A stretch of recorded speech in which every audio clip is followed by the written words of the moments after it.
सभी लोगों को नमस्कार। तो मैं एक किसी से कोई बात हो रही थी, तो मेरे दिमाग में एक बात आई कि मैंने उसको एक बुक पढ़ी थी मैंने बहुत समय पहले। तो मैं उनको समझाना चाह रहा था कि उस बुक में कितनी अच्छी और कितनी बेहतर बातें लिखी हैं। पर मुझे धीरे धीरे एहसास हुआ कि नहीं, अगर मैं उस बुक की स्टोरी उनको बताऊँ ना, शायद उनको दिमाग में ना पड़े। क्यों? क्योंकि जो बुक मैंने पढ़ी है, जिस तरीके से मैंने पढ़ी और उस समय मेरे को किस चीज़ की नीड थी, उस बुक ने मुझे किस चीज़ के साथ उसे रिलेट किया, शायद वो बुक उस व्यक्ति को पढ़ने के बाद ही समझ में आएगा।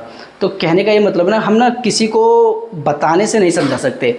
हम किसी को कोई चीज़ ना अगर बार बार बोले कि ये ऐसे, उसको ऐसे करो, उसको वैसे करो, तो शायद वो नहीं समझ पाता है। लेकिन वही चीज़ वो खुद एक्सपीरियंस करे, वही चीज़ वो खुद पढ़े, या वही चीज़ वो खुद के द्वारा एक एज आँखों द्वारा या हाथों द्वारा करे, जो भी समझ ले, देखे समझे, तो मुझे लगता है वो ज़्यादा बेहतर तरीके से उस चीज़ को समझ पाएगा।